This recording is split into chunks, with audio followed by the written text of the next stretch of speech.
వికలాంగుల ఐక్యత కల్పించాలి. ఆర్టీసీలో వికలాంగులకు ఉచిత ప్రయాణం వెంటనే వికలాంగులకు ఉచిత ప్రయాణం కల్పించిన మంత్రి పొన్నం ప్రభాకర్ వెంటనే. ఇదైతే తెలంగాణ రాష్ట్రంలో కాంగ్రెస్ పార్టీ అధికారంలోకి రాకముందు రాష్ట్ర పిసిసి అధ్యక్షుని హోదాలో గౌరవ రాష్ట్ర ముఖ్యమంత్రి రేవంత్ రెడ్డి గారు మా కాంగ్రెస్ పార్టీ అధికారంలోకి వస్తే ఈ రాష్ట్రంలో ఉన్నటువంటి వికలాంగులందరికీ కూడా 100% రాయితీతోని ఉచిత ప్రయాణ సౌకర్యం కల్పిస్తామని చెప్పేసి కాంగ్రెస్ పార్టీ అభయాస్త్రం ఎన్నికల మేనిఫెస్టోలో 29వ అంశంలో పేర్కొన్నటువంటి రాష్ట్ర ముఖ్యమంత్రి రేవంత్ రెడ్డి గారు అధికారంలోకి వచ్చి దాదాపు 2 ఏళ్లు పూర్తయినా కానీ నేటి వరకు కూడా మా వికలాంగుల సమాజానికి ఉచిత రవాణా సౌకర్యం కల్పించినటువంటి తీరుకు నిరసనగా ఇవాళ వికారాబాద్ జిల్లా పరిగిలో పంజాబీ డ్రెస్సులు వేసుకొని మహిళల వేషధారణలో మేము రాష్ట్ర ప్రభుత్వానికి మా యొక్క నిరసనను తెలియజేస్తున్నాం. రాష్ట్ర ముఖ్యమంత్రి గారు ఒక్క ఉచిత రవాణా సౌకర్యమే కాకుండా అధికారంలోకి వస్తే వికలాంగుల పింఛన్ 6,000 రూపాయలు చేస్తాం, అదే నెల నుంచి కూడా అందరికి 6,000 రూపాయలు పింఛన్ ఇస్తానన్నాడు. అదేవిధంగా ఈ రాష్ట్రంలో వికలాంగుల అట్రాసిటీ చట్టాన్ని అమలు చేస్తానన్నాడు. అదేవిధంగా ఈ రాష్ట్రంలో వికలాంగుల బ్యాక్లాగ్ ఉద్యోగాలను భర్తీ చేస్తానని చెప్పిండు. అదేవిధంగా ఈ రాష్ట్రంలో వికలాంగుల సంక్షేమ శాఖను ప్రత్యేక శాఖగా చేస్తానన్నాడు. ఈ రాష్ట్ర ముఖ్యమంత్రిగా రేవంత్ రెడ్డి గారు బాధ్యతలు చేపట్టి 2 ఏళ్ల పరిపాలనలో మా వికలాంగుల సమాజానికి కాంగ్రెస్ పార్టీ ఎన్నికల మేనిఫెస్టోలో పేర్కొన్న ఏ ఒక్క హామీని కూడా నెరవేర్చకుండా వికలాంగుల సమాజం పట్ల అడుగడుగున వివక్ష ప్రదర్శించేటటువంటి ప్రయత్నం చేస్తున్నాడు. ఇటీవల కాలంలో సీఎం కప్ అని చెప్పేసి హైదరాబాద్ కేంద్రంగా గచ్చిబౌలిలో నిర్వహించినటువంటి వికలాంగుల క్రీడల్లో కూడా మా వికలాంగుల సంక్షేమ శాఖ మంత్రి ఫోటో లేకుండా వికలాంగుల సమాజాన్ని కించపరిచేటటువంటి ప్రయత్నం చేసిండు. రాష్ట్ర ముఖ్యమంత్రి గారు రేవంత్ రెడ్డి గారు ఈ మధ్య కాలంలో పక్కనున్నటువంటి ఆంధ్రప్రదేశ్ రాష్ట్ర ముఖ్యమంత్రి వారి గురువు గారు చంద్రబాబు నాయుడు గారు తెలంగాణ రాష్ట్రానికి వచ్చినప్పుడు మేము ఆంధ్రప్రదేశ్ తో అభివృద్ధిలో పోటీ పడతామని చెప్పిండు.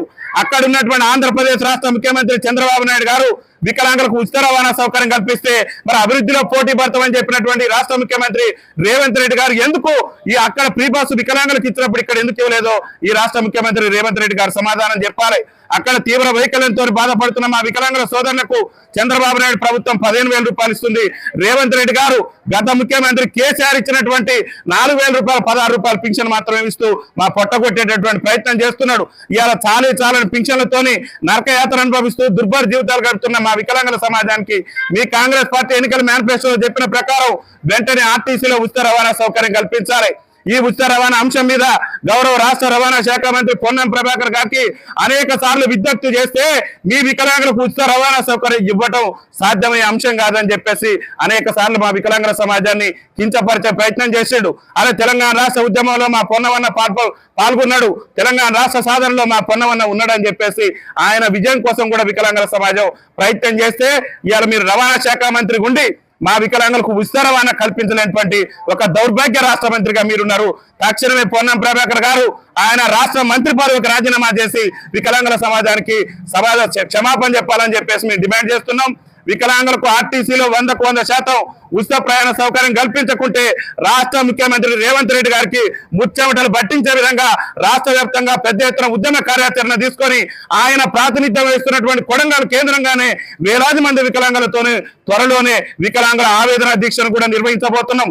ఎందుకు ఆవేదన దీక్ష నిర్వహించబోతున్నాం అంటే ఈ దేశంలో ఉన్న ముఖ్యమంత్రులలో అందరికంటే కూడా వికలాంగుల సమాజం పట్ల వివక్ష ప్రదర్శిస్తున్నటువంటి ముఖ్యమంత్రి రేవంత్ రెడ్డి.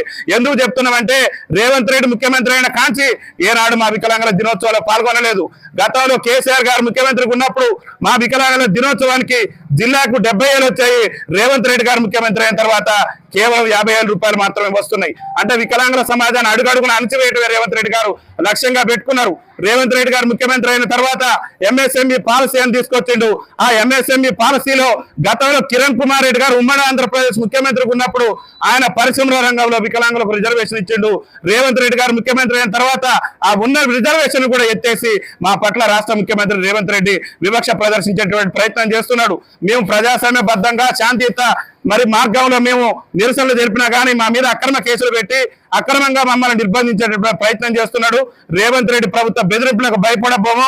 అతి త్వరలోనే ఆయన ప్రాతినిధ్యం వహిస్తున్నటువంటి కొడంగల్ కేంద్రంగా వేలాది మంది వికలాంగులతోని ఆవేదన దీక్ష నిర్వహిస్తాం. ఈరోజు తెలంగాణ రాష్ట్ర ముఖ్యమంత్రి రేవంత్ రెడ్డి గారు అసెంబ్లీ ఎన్నికల మేనిఫెస్టోలో చెప్పిన విధంగా మరి ఆర్టీసీలో వికలాంగులకు 100% రాయితీతోని ఉచిత ప్రయాణ సౌకర్యం కల్పించాలని చెప్పేసి ఈరోజు వికారాబాద్ జిల్లా పరిగి బస్టాండ్ లో మేము పంజాబీ డ్రెస్సులు వేసుకొని రాష్ట్ర ప్రభుత్వానికి నిరసన తెలియజేయడం జరిగింది. మా నిరసనను చూసైనా రాష్ట్ర ముఖ్యమంత్రి గారు తక్షణమే ఆర్టీసీలో వికలాంగులకు ఉచిత ప్రయాణ సౌకర్యం కల్పించాలని చెప్పేసి భారత వికలాంగుల కుల పరిరక్షణ సమితి రాష్ట్ర కమిటీ పక్షాన మేము రాష్ట్ర ముఖ్యమంత్రి గారిని డిమాండ్ చేస్తున్నాం.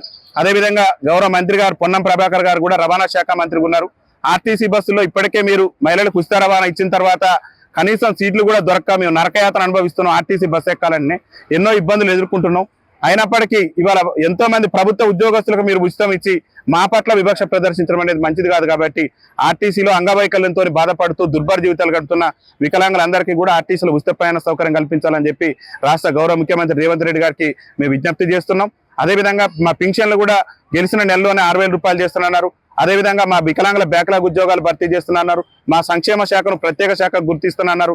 మా పట్ల ప్రభుత్వం ఏదైతే కాంగ్రెస్ పార్టీ అభయాస్త్రం ఎన్నికల మేనిఫెస్టోలో ఇచ్చినటువంటి హామీలు ఉన్నాయో ఆ హామీలన్నింటినీ కూడా తక్షణమే నెరవేర్చాలని చెప్పేసి మేము డిమాండ్ చేస్తూ ఈరోజు ముఖ్యంగా ఎందుకంటే పక్కన అప్పులు ఉన్నటువంటి ఆంధ్రప్రదేశ్ రాష్ట్రంలో అక్కడ ఉన్న రాష్ట్ర ప్రభుత్వం వికలాంగులకు ఉచిత ప్రయాణం ఇచ్చింది. మీరు ఉచిత ప్రయాణం కల్పిస్తారని చెప్పేసి రాష్ట్ర ఎన్నికల మేనిఫెస్టోలో పెట్టి కూడా నేటి వరకు కూడా అమలు చేయకపోవడంతోనే మా యొక్క ఆవేదనను రాష్ట్ర ప్రభుత్వాన్ని మేము ఈ రోజు తెలియజేయడం జరిగింది. కాబట్టి ముఖ్యమంత్రి గారు, గౌరవ మంత్రి గారు, రాష్ట్రంలో ఉన్నటువంటి ఎమ్మెల్యేలు, మంత్రులు అందరూ కూడా దూరదృష్టితో ఆలోచించి రేపు అసెంబ్లీ సమావేశాల కంటే ముందే మా అందరికి కూడా ఉచిత ప్రయాణ సౌకర్యం కల్పించే విధంగా ఆదేశాలు ఇవ్వాలని చెప్పేసి రాష్ట్ర ప్రభుత్వాన్ని మేము విజ్ఞప్తి చేస్తున్నాం.